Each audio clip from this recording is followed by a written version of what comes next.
E o Repórter Brasil recebe hoje um dos intelectuais mais respeitados de todo o mundo, o sociólogo português Boaventura de Souza Santos. Entre outros títulos, Boaventura tem o de doutor em Sociologia do Direito pela Universidade de Yale, nos Estados Unidos, e seus livros sobre globalização, sociologia do direito, democracia e direitos humanos foram traduzidos para o espanhol, para o inglês, para o italiano, francês e alemão.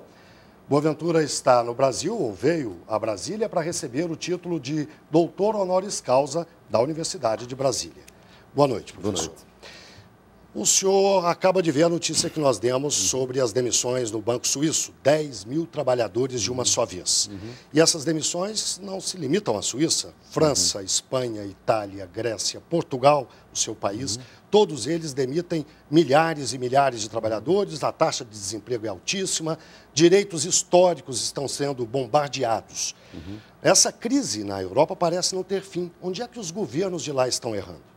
Bem, eles estão errados porque estiveram sempre errados, sobretudo desde os anos 80, numa política que consistiu fundamentalmente em adotar um modelo de desenvolvimento que era um motivo e um modelo que não se preocupava muito com as questões sociais, preocupava-se com as privatizações, preocupava-se com a liberalização dos mercados, preocupava-se com a privatização da saúde, preocupava-se com a privatização da educação, ou seja, a luta contra aquilo que nós na Europa chamávamos o Estado de bem-estar começou já há bastante tempo. E essa luta, esse modelo, era um modelo que estava no terreno aplicado em todo o mundo, digamos assim, chamava-se até o Consenso de Washington, pelo Banco Mundial, pelo Fundo Monetário Internacional, e muitos países foram vítimas, eu diria vítimas pelas consequências que tiveram. O Brasil foi uma das vítimas, o México, a Tailândia. Décadas de 80, 90. De 80, 90, que foi uma década perdida, como se disse depois, aplicavam-se estas políticas que, no fundo, tinham uma grande valência teórica e ideológica dentro das lideranças europeias, só que não as aplicavam na Europa. O que acontece é que, de repente, a crise entra na Europa e a Europa fica paralisada, porque, afinal, ao longo destes últimos 30 anos, sempre pensou que as melhores políticas eram aquelas que o Fundo Monetário Internacional e o Banco Mundial vinham aplicando, só que não era para nós, europeus, era para os outros. E enquanto era para os outros, ninguém se preocupou. Neste momento, quando chega à Europa, a Europa fica vítima e refém das políticas do Fundo Monetário Internacional, e não só dele, o Fundo Monetário Internacional, por quase contradição, é às vezes mais cuidadoso e mais prudente que a União Europeia. Se trata, portanto, de manter o investimento para crescer mais e continuar gerando empregos. Qual é a saída? Não, o problema fundamental é que houve um endividamento que aconteceu na Europa, aconteceu noutros países, mas com uma solução diferente.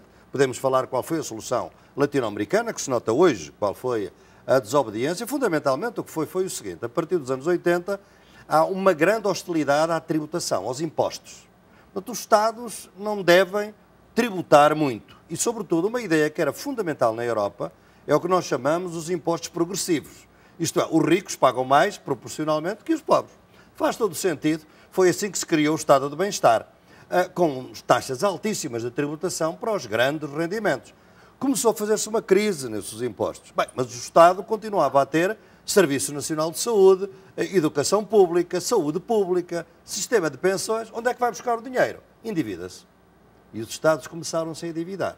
Não era uma questão muito grave, porque os Estados europeus, estando num bloco económico muito rico, os mercados financeiros vão sempre pensar que isto é tudo garantido, e como é garantido, não há um risco. Como era antes falava no risco Brasil, não há um risco Europa, e, portanto, há tanto dinheiro e tanta liquidez no mundo, devido a este sistema, o que temos hoje liderado pelo mercado financeiro, que os bancos, os países podem se endividar a baixo custo.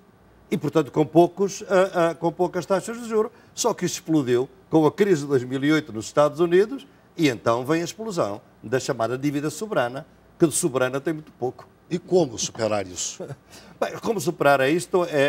São várias medidas. Primeiro, em primeiro lugar, nós há muito tempo temos defendido, e eu digo grupos mais à esquerda, mas infelizmente, ou felizmente eu diria, isto hoje foi já, inclusivamente, adotado pelo próprio Sarkozy antes de sair, era uma política que era uma política de esquerda no início e que agora começa a ser mais consensual, que é a seguinte: Se nós temos o euro, se temos uma União Europeia, não há uma dívida grega, não há uma dívida portuguesa, há uma dívida europeia.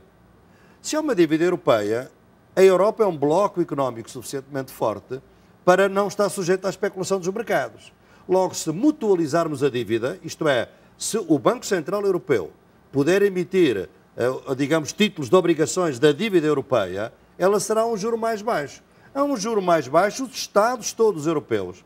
Talvez a Grécia entre em algum problema, mas os outros Estados podem perfeitamente pagar a sua dívida. O senhor é também um observador da América Latina, em particular do Brasil, já esteve aqui outras vezes, participa do Fórum Social Mundial.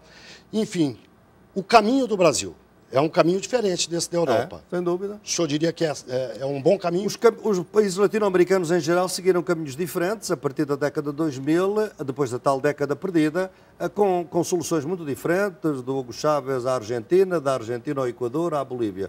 O caso do Brasil é um caso interessante de analisar, porque o que ele parte fundamentalmente é da seguinte ideia, que este mito de que o Estado não é importante hoje no sistema económico é um mito errado. E, portanto, o Estado vai assumir a liderança do sistema macroeconómico.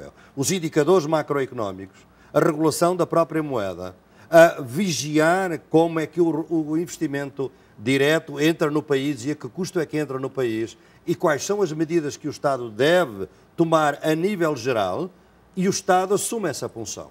E essa função da centralidade do Estado vai, inclusivamente, estancar as privatizações, como sabe, que a certa altura estavam com Fernando Henrique ainda com um grande ritmo e foram estancadas a partir do Presidente Lula, no sentido de que o Estado deve ter um papel central. Como pode imaginar, isto é uma heterodoxia para o modelo do Banco Mundial e que a Europa hoje está a tentar desfazer-se realmente. Portanto, a primeira heresia foi essa. E a segunda, obviamente, foi a redistribuição social.